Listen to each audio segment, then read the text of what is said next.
wabil khusus panitia Haul Akbar Tasakuran HUT Republik Indonesia ke-77. Mas, salam itu doa. Maka ketika mengucapkan salam atau menjawab salam, ucapkan dengan bahasa yang indah, bahasa kang medal ikhlas saking ati supados doane dugi marang Gusti Allah. Ngoten. Kinten-kinten jenengan wonten boten sing ndedonga kali Gusti Allah. Ya Allah, aku jaluk duit ya Allah. Ngono mbah ana ora kira-kira. Nggak ana ya. Kowe nek ndonga kaya ngono malaikat duwe nafsu dikanteng. Mari jawab salam dengan indah nggih. Assalamualaikum warahmatullahi wabarakatuh. Waalaikumsalam warahmatullahi wabarakatuh. Alhamdulillahirabbil alamin wa bihi nasta'inu ala umuri dunya waddin. Wassalatu wassalamu ala sayyidina Muhammadin khatamin nabiyyin wa ala alihi wa sahbihi ajma'in, amma ba'd. Hadratul muhtaramin, para kiai, para ustaz, para sepuh ingkang wonten dateng desa Banjaranyar nggih. Banjaranyar Kabupaten Brebes. Alhamdulillah untuk yang kedua kalinya kula ngadeg teng mimbar teng Banjaranyar teng tempat niki malih persis teng pertigaan niki nggih. Kula disebut niku ngadege teng mriki ngoten. Ingkang kula hormati lan kula cintai para habaib sekabupaten Brebes, wabil khusus kang wonten dateng Kecamatan Brebes, wabil khusus ingkang wonten dateng Desa Banjaranyar. Ingkang kula mulyakan, kula hormati, kula agungkan pengurus Nahdlatul Ulama sekabupaten Brebes, ya, beserta banom-banomnya. Fatayat, Muslimat, Ansor, Banser, Ibnu, IPPNU, LDNU, Pagar Nusa, wis kabeh wae lah. Ingkang kula hormati lan kula mulyakan pemerintahan Kabupaten Brebes, wabil khusus ingkang wonten dateng Kecamatan Brebes, ingkang wonten dateng Desa Banjaranyar. Pak Lurahe dugi mboten? Dugi nggih. Alhamdulillah. Mangke tak dongaaken mudah-mudahan angsal barokah Khalifah Umar bin Abdul Aziz. Amin. Nek ora teka tak dongaaken lho. Ingkang kula iblis orang itu. Yang kedua, al ulama'u amaliyah dan ubudiyah kudu bagus. Tapi lagi-lagi tidak cukup hanya dengan amaliyah dan ubudiyah yang bagus. Tidak cukup. Ya. Kenapa? Lagi-lagi kalau kemudian cukup dengan amaliyah dan ubudiyah yang bagus, mengko iblis ya ulama. Ayo. Jangan kenal iblis boten. Kenal mboten? Kenal mboten wis janda-janda. Biasane kon gosip bareng lah. Ya. Ya. Iblis. Iblis niku Pak. Sujud 40.000 tahun,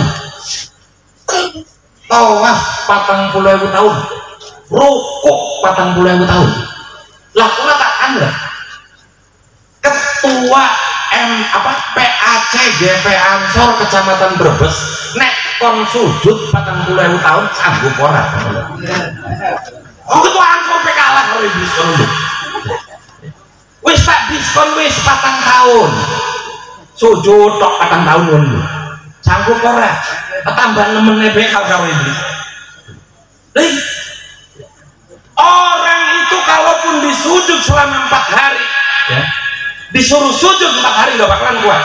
Lah iblis 40.000 tahun. Orang apa iblis? Rukuk 40.000 tahun, tawaf 40.000 tahun.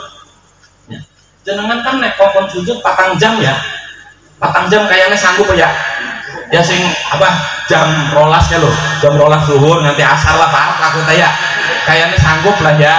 Tapi mau kok giliran melaku mundur kan? Apa puyeng kan kayak gimana? Lah iblis 40.000 tahun sujud. Maka kalau kemudian hanya cukup dengan amaliyah dan ubudiyah yang bagus, nanti iblis ulama. Mula panjenengan kabeh aja sembarangan yang matakan sebutan ulama dan sembarang wong. Ojo sembarangan. Niku. Ya. Ini. Syarat yang ketiga, akhlakul karimah. Itu.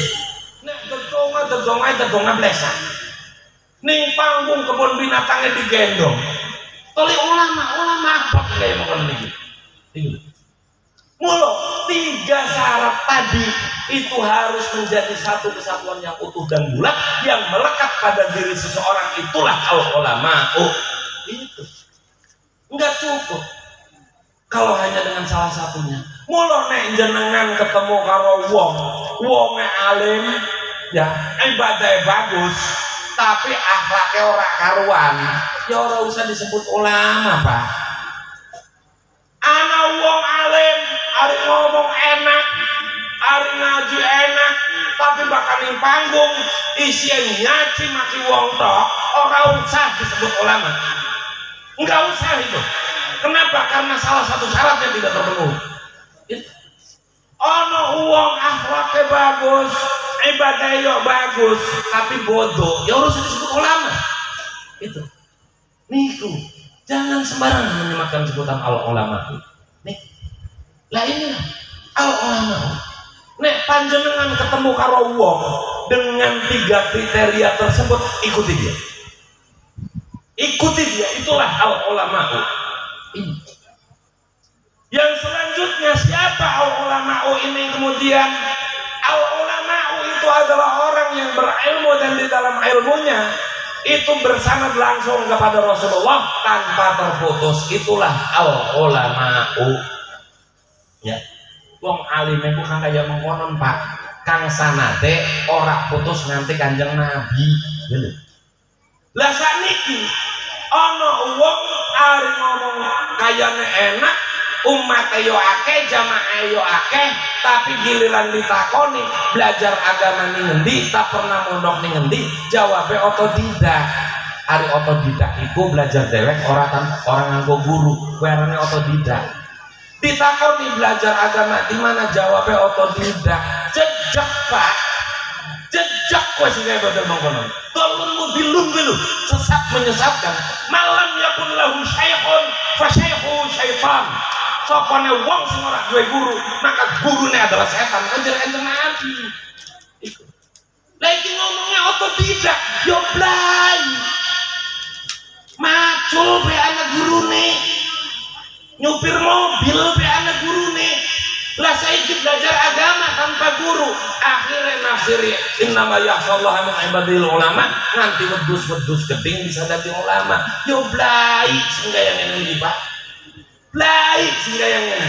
Kita ki wong Islam ning Indonesia lagi usun sing model kaya mengkonon, sing penting viral.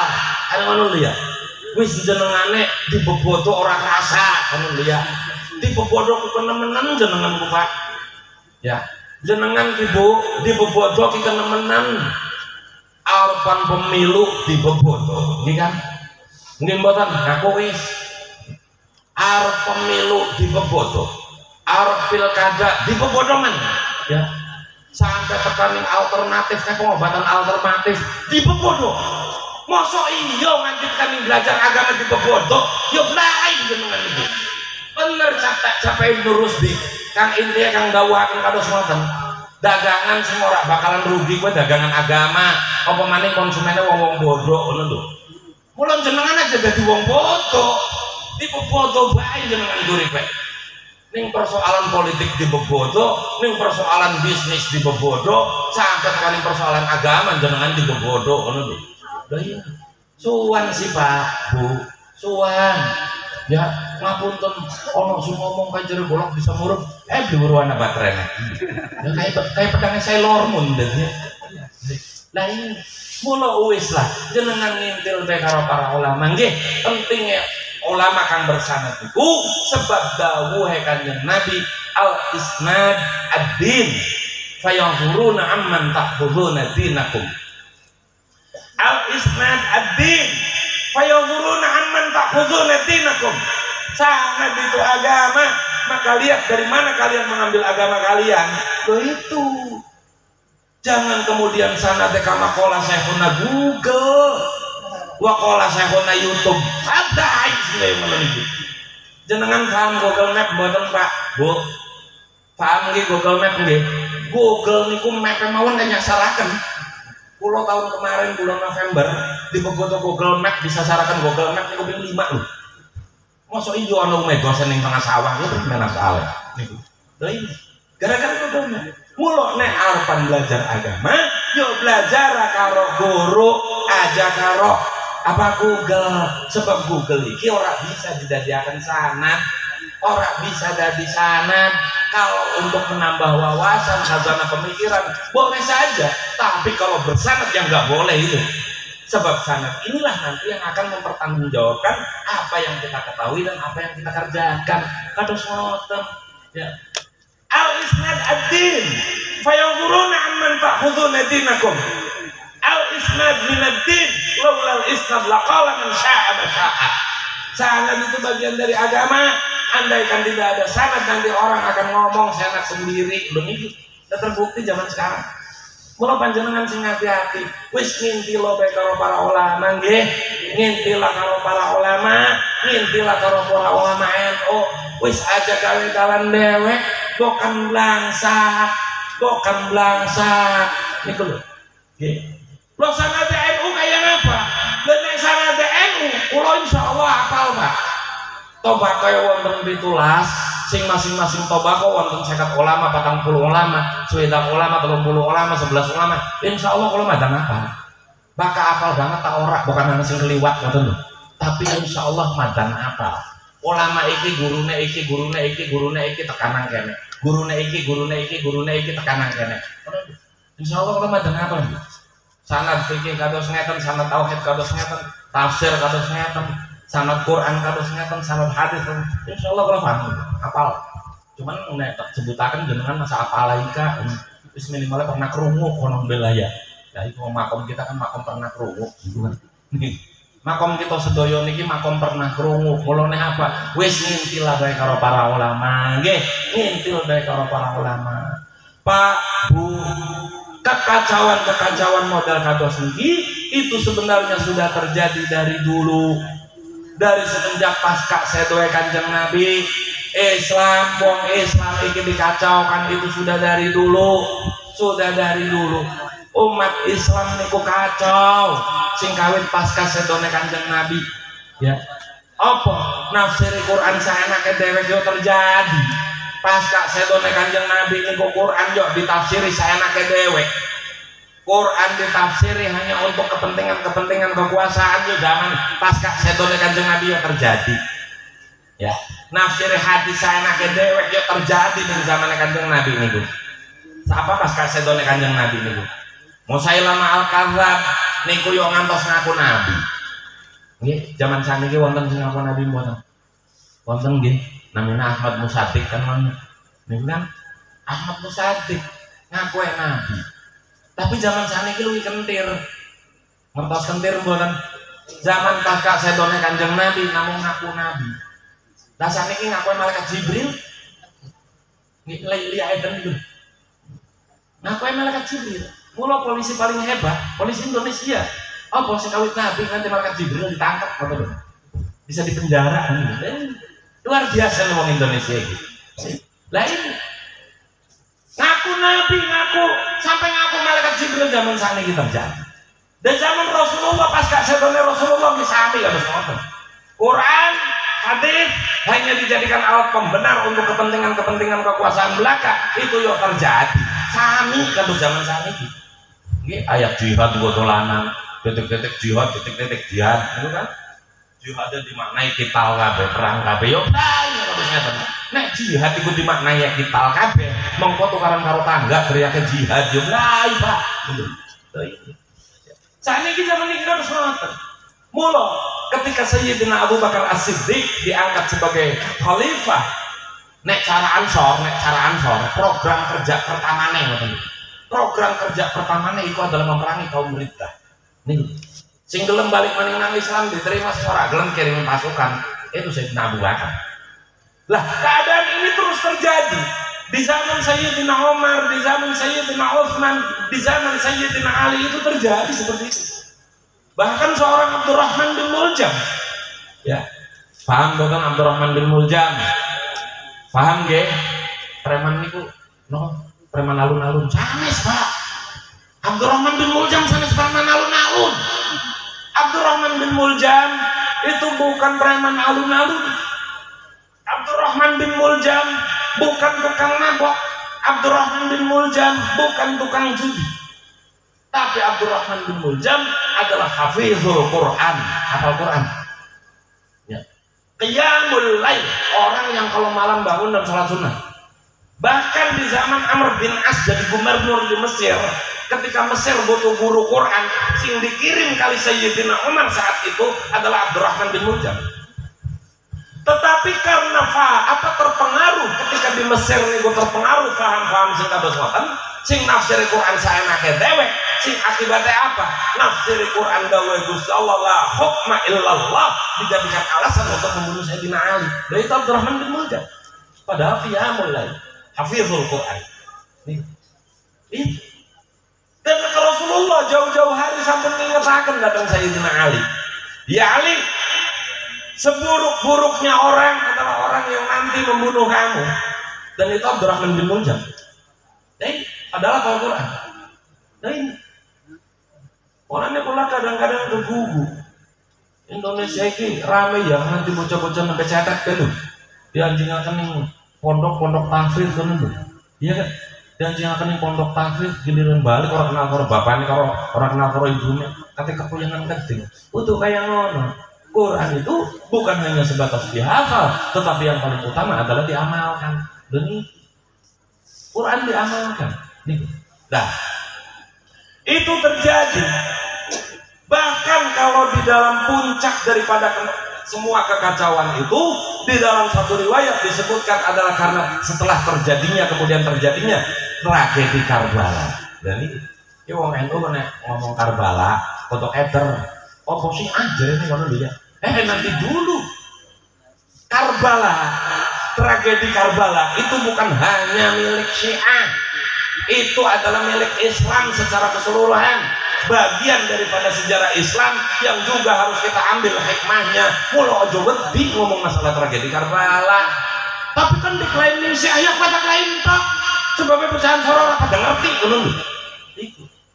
Itu tak klaim saja, biarkan saja. Itu bukan hanya milik sejarah Syiah. Itu adalah bagian dari sejarah Islam yang juga harus kita ambil hikmahnya. Di mana di sana seorang Yazid bin Muawiyah, ya, pada saat itu dipimpinnya nih Yazid bin Muawiyah, mengirimkan 40.000 pasukan untuk mengepung Sayyidina Husain yang sedang berkemah di padang Karbala. Ya, itu kemudian dipenggal Sayyidina Husain. Nah, diceritakan sejarahnya dawa banget, teman-teman. Itu dipenggal.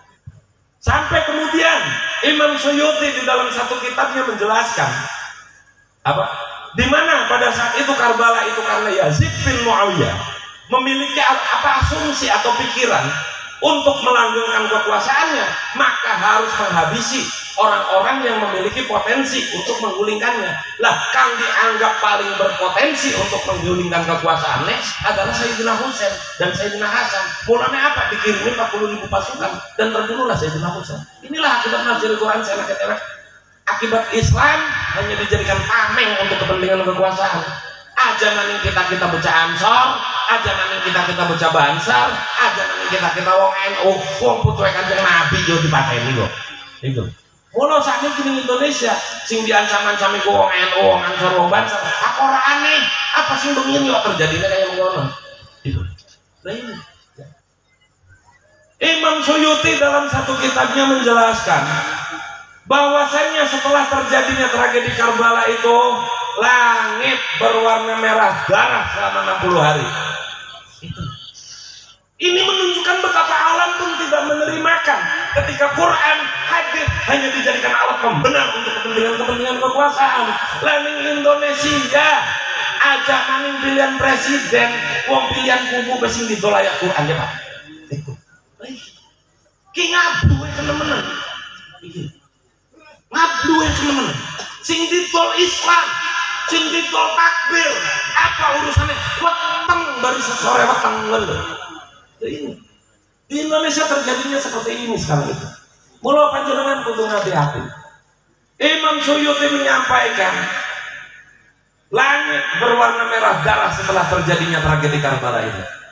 Dan setelah terjadinya tragedi Karbala ini, kemudian Islam berdiri di atas daulah-daulah kecil, di atas negara-negara kecil yang saling bunuh, saling menzolimi, saling menyakiti, saling menghinakan.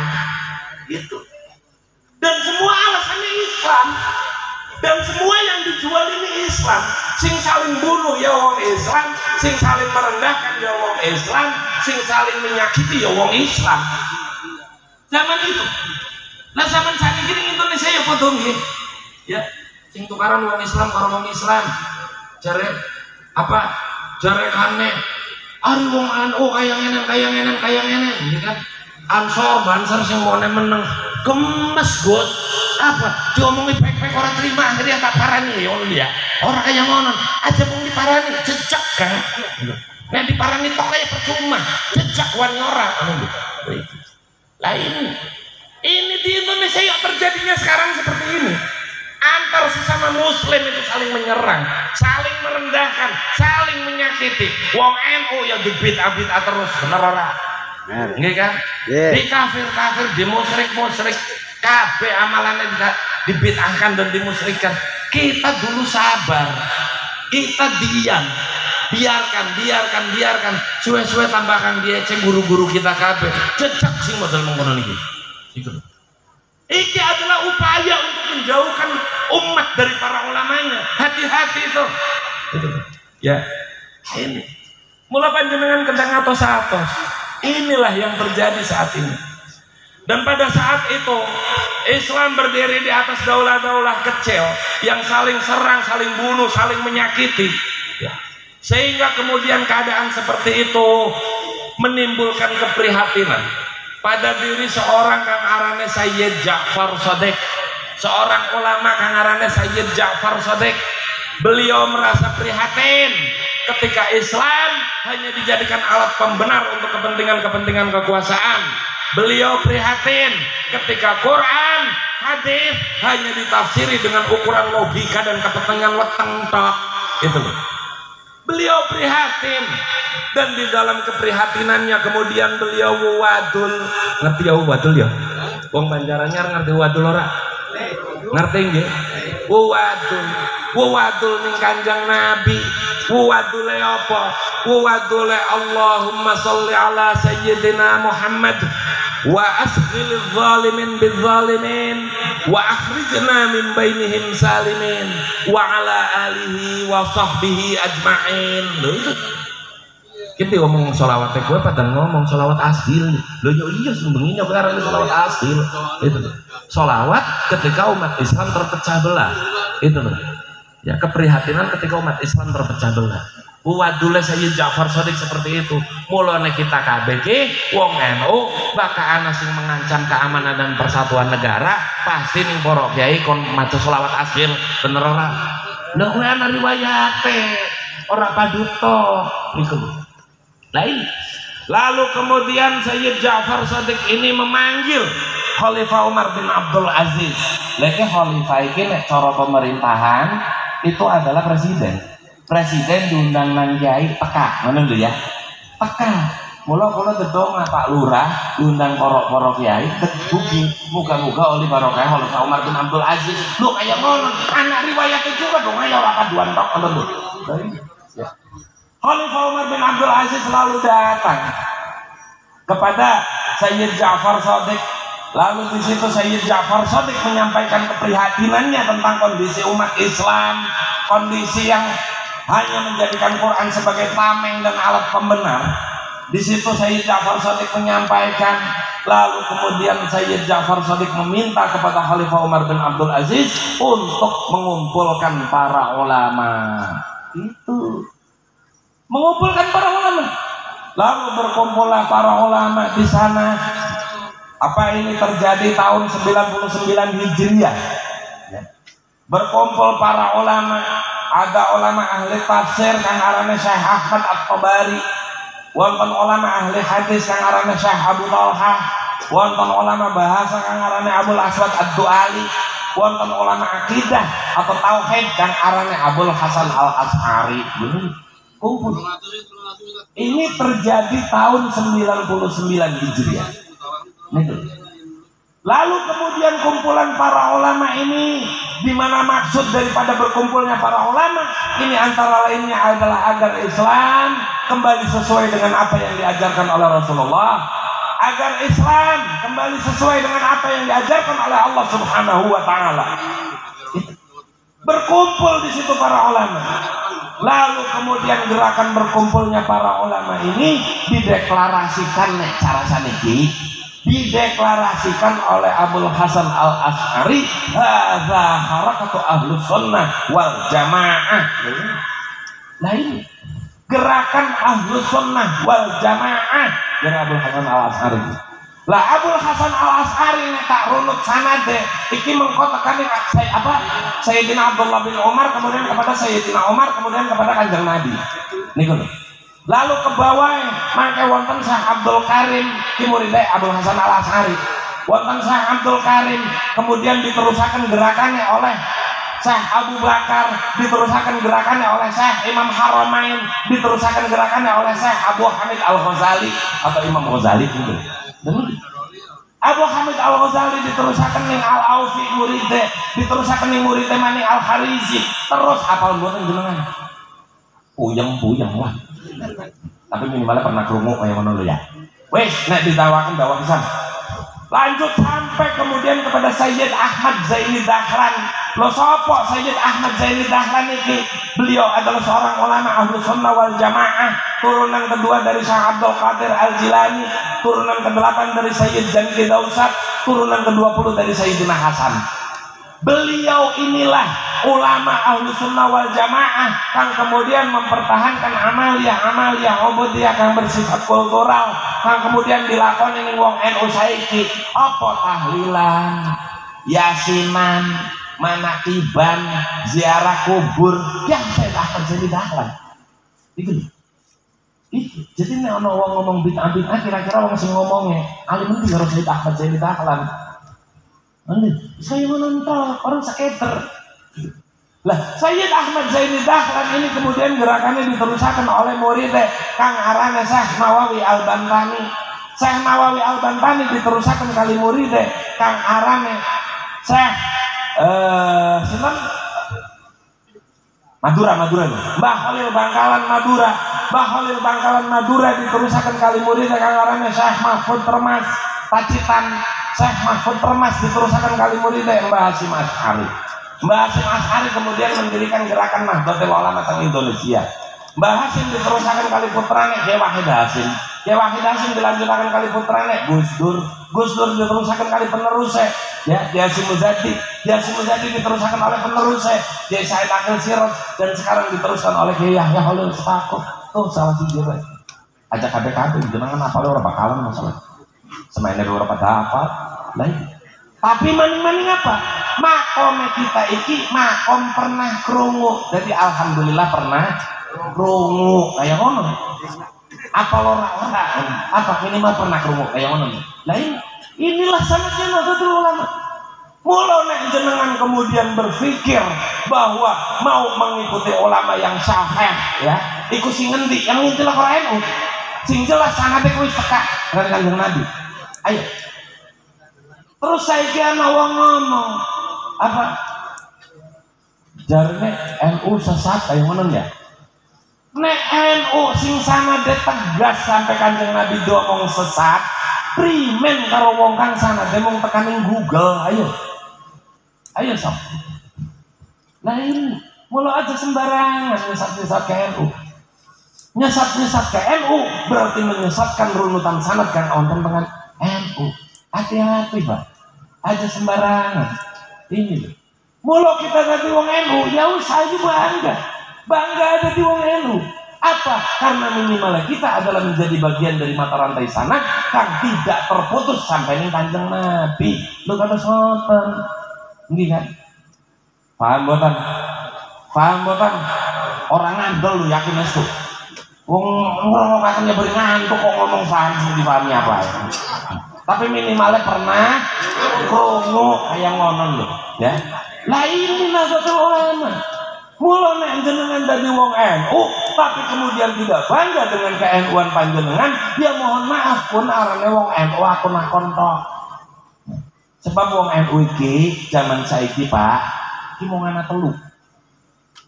Siji wong edan NU, kaping loro wong NU edan, kaping telu edan ora NU ora ngoten. Lah iki. Wong edan NU ya dia ansor ke wong edan NU. Apa bergerak untuk NU tanpa pamrih? Wong seragam be tumbas diampak iki kan. Nah itu. Seragam yo tumbas diampak ya wong edan NU arane. Nggih. Dan ini kaping loro wong NU edan. Sopo nek arepan pemilu nembe ngaku NU ngoten. Lah wong NU edan gue. Ya. Lah saiki wong sing edan ya ora, NU ya ora, nek atas kita. Apa? Amalia ubudiyah si NU tapi ngaku NU ora wani ngono. Apa maning gerak gue NU ya ora, ya padha kowe sing arane golongan ketiga lho. Lha iki. Mula ayo kita wong NU kudu bergerak, ojo meneng. Sebab ingat kan, kita ini adalah bagian dari mata rantai sanad yang terus dan berdugih nganti Kanjeng Rasulullah sallallahu alaihi wasallam. Loh. Tapi kan mereka yang kemudian pengen menguasai Indonesia, bahasanya saat ini kan wong NU kecing, jarene kayak ngono. Asli ora sih. Wong NU kecing ora sih asline. NU kecing ora. Ora ya. Yakin. Agar. NU diaraninya kecing. Alasannya karena NU tidak mau mendirikan negara Islam di Indonesia. Ngerti kan? Sedangkan mereka teriak-teriaknya kan negara Islam ya ono lho ya. Pak, Bu, Kang, Mas. Ngapa NU kemudian tidak mendirikan negara di Indonesia? Bahkan kemudian menegaskan NKRI harga mati. Wow, NKRI harga mati wis tak jawab. Lah sakniki, kenapa kemudian NU tidak mendirikan negara di Indonesia? Bapak-bapak dan ibu-ibu sedoyo, Islam masuk ke Indonesia ini sangat luar biasa. Islam masuk ke Indonesia itu tidak dengan kepalan tangan dan tidak dengan hunusan pedang, tapi Islam masuk ke Indonesia adalah dengan dakwah yang dilakukan oleh para ulama terdahulu, wabil khusus para wali songo, dengan pendekatan kultural atau pendekatan budaya. Jadi nggak ada Islam di Indonesia dengan bom, itu nggak ada. Dakwah Islamiyah di Indonesia itu dulu dengan bom itu nggak ada. Itu. Napa sebabnya? Sebagian NU nang Indonesia, para ulama kang berdakwah ning Islam nang Indonesia, ya, Islam nang Indonesia ini didakwahkan dengan menggunakan pendekatan kultural sesuai dengan apa yang dilakukan oleh Sayyid Ja'far Shadiq. Loh ini. Apa metode yang dilakukan oleh Sayyid Ja'far Shadiq? Ya yuk maning kebalik maning nang tahun 99 Hijriah mau. Pasca berkumpulnya para ulama wau yang kemudian dideklarasikan sebagai gerakan Ahlus Sunnah wal Jamaah oleh Abul Hasan Al Asy'ari ini, lalu kemudian Sayyid Ja'far Shadiq menarik diri dari dakwah model kekuasaan. Itu menarik diri, tetapi beliau berdakwah dengan menggunakan pendekatan kultural atau pendekatan budaya. Lah, dengan dakwah model pendekatan kultural yang dilakukan oleh Sayyid Ja'far Shadiq dan di bawah kepemimpinan Khalifah Umar bin Abdul Aziz, di mana beliau dikenal sebagai seorang khalifah yang adil, arif, bijaksana dan pinter, Islam dia moncer. Orang itu gampang sekali untuk menerima Islam. Diterima Islam itu dengan baik, sehingga kemudian orang banyak masuk Islam. Sampai masuk antara lain beberapa negara Eropa bisa kemasukan Islam di zaman itu. Cyprus antara lain itu sudah bisa dimasuki Islam. Nah ini Islam mudah diterima. Sehingga apa? Islam moncer, dikenal dengan zaman keemasan Islam pada saat itu. Sehingga dengan modal dakwah kultural yang dilakukan oleh Sayyid Ja'far Shadiq yang nyata-nyata bisa diterima oleh masyarakat, sehingga akhirnya dakwah dengan pendekatan kultural ini yang modalnya Sayyid Ja'far Shadiq ini diteruskan oleh putranya Kang Arane Sayyid Ali Al-Uraidi. Sayyid Ali Al-Uraidi diteruskan kali Sayyid Ilyas, Sayyid Musa, Sayyid Muhammad, terus sampai kepada Sayyid Saleh Mirdad. Lalu kemudian dilanjutkan oleh para penerusnya, antara lainnya adalah Sayyid Abdul Malik yang berdakwah Islam dengan menggunakan pendekatan kultural di Mongolia. Mongolia ngertos buatan jenengan? Paham buatan? Mongolia niku semiki dipimpin oleh Dalai Lama. Ya. Nggak tahu Dalai barunya kapan gitu. Itu pemimpinnya namanya Dalai Lama sekarang. Itu dulu Islam secara kultural. Islam sebelum kemudian dihancurkan oleh Genghis Khan, ya itu. Islam yang namanya Mongolia itu dulu kultur itu. Lalu kemudian dakwah kulturalnya Sayyid Abdul Malik ini diteruskan oleh putranya Kang Arane Sayyid Jalaluddin, kang berdakwah kultural ning Campa. Campa ngertos boten, beli ngerti maning itu kayak maning bae. Sampai ke Filipina, Thailand, Vietnam, sebagian Vietnam, Kamboja, gue Campa. Ya. Campa. Islam Campa itu dulu. Berkultur Islam Campa ini. Bahkan salah setunggal putrinya kemudian belajar Islam yang Syakuro. Yang kemudian kita kenal sebagai Nyi Subang Larang gitu loh. Nyi Subang Larang yang kemudian dinikah Prabu Siliwangi. Gada putra Walang Sungsang, Kian Santang, Rara Santang. Gitu kan? Nah ini tuh. Nah kemudian turun Basari Hidayatullah gitu. Nah ini dari Campa putrinya. Itu. Nih. Nah, kemudian dakwah kultural Sayyid Jalaluddin diteruskan oleh putranya Kang Arane Sayyid Muhammad. Ini beliau yang berdakwah Islam dengan menggunakan pendekatan kultural di Samudra Pasai. Itu. Lah, dakwah kultural Sayyid Muhammad diteruskan oleh putranya Kang Arane Sayyid Jalaluddin Al-Qusairi. Sing dakwah Islam di Indonesia. Sayyid Jalaluddin Al-Qusairi di dalam mendakwakan Islam di Indonesia itu tidak dengan hunusan pedang, tidak dengan kepalan tangan, opo maning karo bom ngono. Jadi ana wong ngomong dakwah Islam di Indonesia, tapi sing dibom iku masjid, emput dakwah virus apa ngono.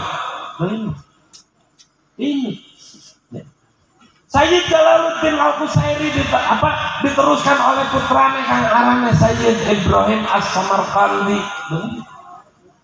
Sayyid Ibrahim As-Samarqandi diteruskan oleh putranya Kang Arane Sunan Ampel. Nih. Jadi ketika NU kemudian tidak mendirikan negara Islam di Indonesia, ya karena memang Islam di Indonesia tidak didakwahkan dengan kepalan tangan dan tidak didakwahkan. Kula akhiri wallahu muwaffiq ila aqwamit thoriq. Wassalamualaikum warahmatullahi wabarakatuh. Waalaikumsalam warahmatullahi wabarakatuh.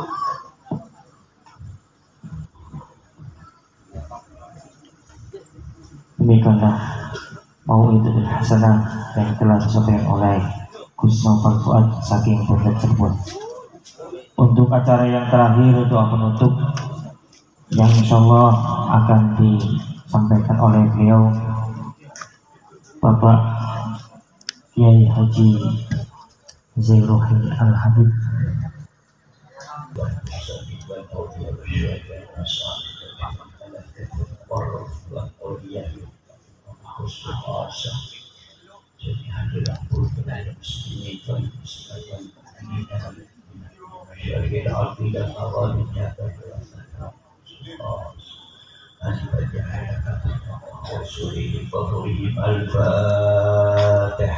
A'udzu billahi minasyaitonir rajim. Bismillahirrahmanirrahim. Alhamdulillah.